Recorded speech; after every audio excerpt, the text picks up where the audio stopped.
Naku mga sangkay, alamin po natin kasi meron na naman daw pong ginawang matindi ngayon ang China doon po sa West Philippine Sea.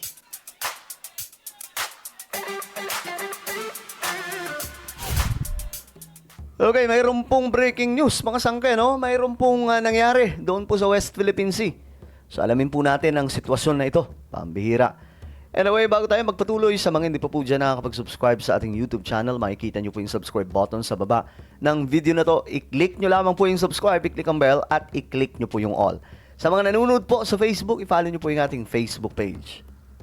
Okay. Ngayon, mga sangkay, ito po may nangyari. Binakbakan na naman po ng China ang barko ng Pilipinas sa Baho de Masinloc. Parang gumaganti po sila. Kasi nakaraan mga sangkay, pinalagan po sila ng mga ng mga Navy po natin eh. Alagang inikot-ikutan mga sangkay at nakipagbalyahan. O ngayon, mukhang gumaganti sila. Tingnan po natin ang balitang ito. Binomba ng tubig ng China Coast Guard ang barko ng Pilipinas sa Baho de Masinloc sa West Philippine Sea. 3 araw yan matapos ang pananakit nito sa mga taga-Philippine Navy sa Ayungin Shoal. Live mula sa Maynila, nangungun sa balita si Dave Abuel. Dave, may nasaktan ba sa insidente?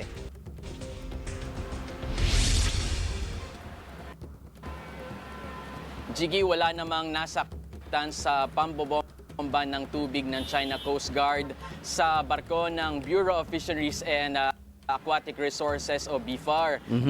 Maghahatid lang sana ng supply ng langis at pagkain sa Pilipinong mangingisda ang barko ng BFAR. Kasama nito ang barko ng Philippine Coast Guard nang mangyari ang panghaharas ng China Coast Guard. Okay, so kasama pa po yung Philippine Coast Guard pala, mga sangkay, nung ginawa ito. Ayan po. Ng umaga, habang papalapit ang PCG at BFAR sa mga mangingisda, niradyohan at itinaboy sila ng China Coast Guard. Nagsagawa din daw ng dangerous maneuvering o panghaharang ang China Coast Guard sa BRP Dato Dumangsil na lead vessel ng BFAR at muli itong niradyohan.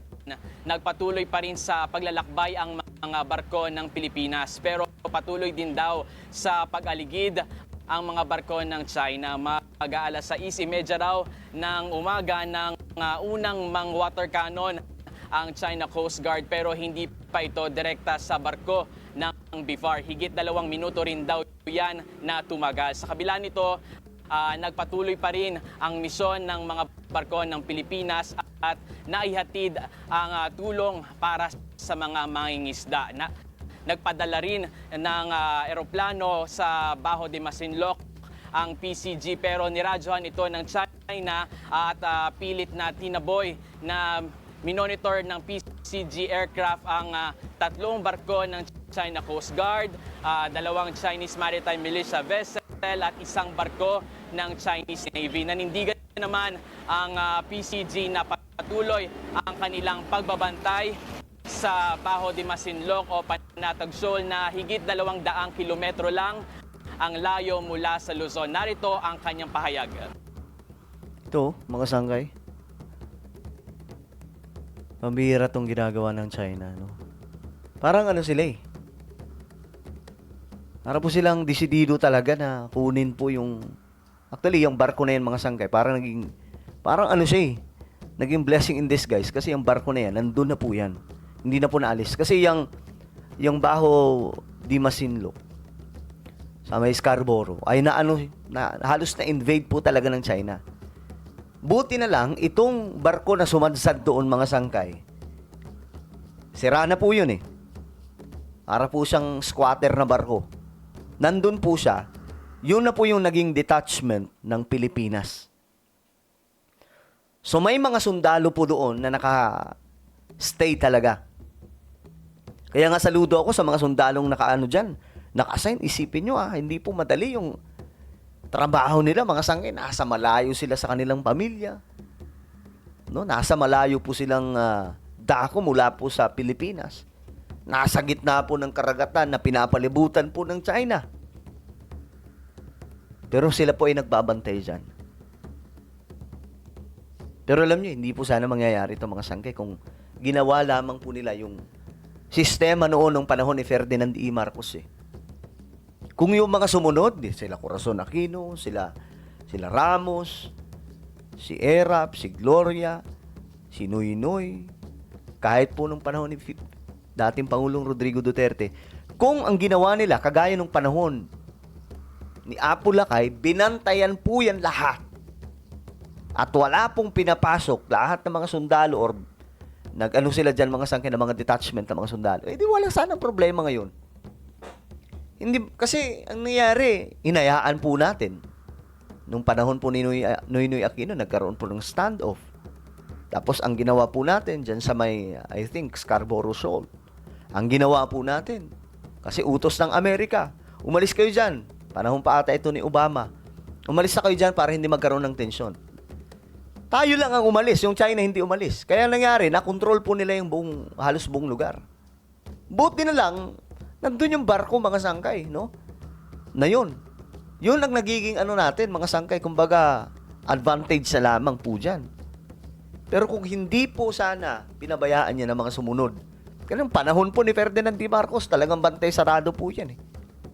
Wala po nakakapasok dyan. Kontrolado po natin yan. I do not know the objective why they're doing this.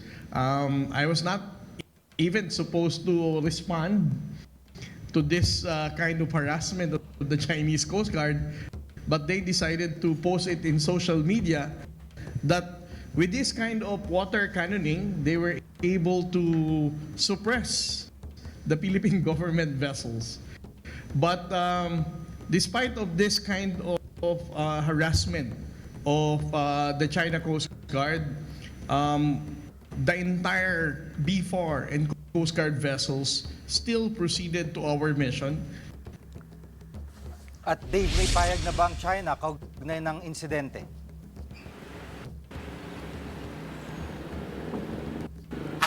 Okay. So, mga sangkay, ang kinagandahan lang naman po ngayon kasi nagkaroon po ng pag-uusap daw itong si PBBM at ng Chinese ambassador sa Pilipinas. So, pumunta daw po, ewan ko, sa Malacanang ba or nag-uusap po sila mga sangkay at naging maayos naman daw po yung pag-uusap. No? Mga sangkay. Pero yun na nga po, may haka-haka pa naman mga sangkay na lulusubin daw po ng China ang Taiwan in 2027. So kapag nangyari itong mga sangkay, nadamay po tayo. Kasi ang lapit lamang po ng Batanes eh. Ang lapit lamang po ng Luzon, mga sangkay, pambihira sa Taiwan. Well, ano po ang inyong opinion, mga sangkay, dito sa ginawang kalokohan na naman ng China sa ating Coast Guard? Ano po ang inyong opinion? Comment down below. Mayroon tayong YouTube channel. Ito po ay Sangkay Revelation. Hanapin nyo po ito ngayon sa YouTube. Kapag nakita nyo na, i-click nyo po yung subscribe, i-click ang bell, at i-click nyo po yung all. Ako na po ay magpapaalam. Mag-iingat pong lahat. God bless everyone.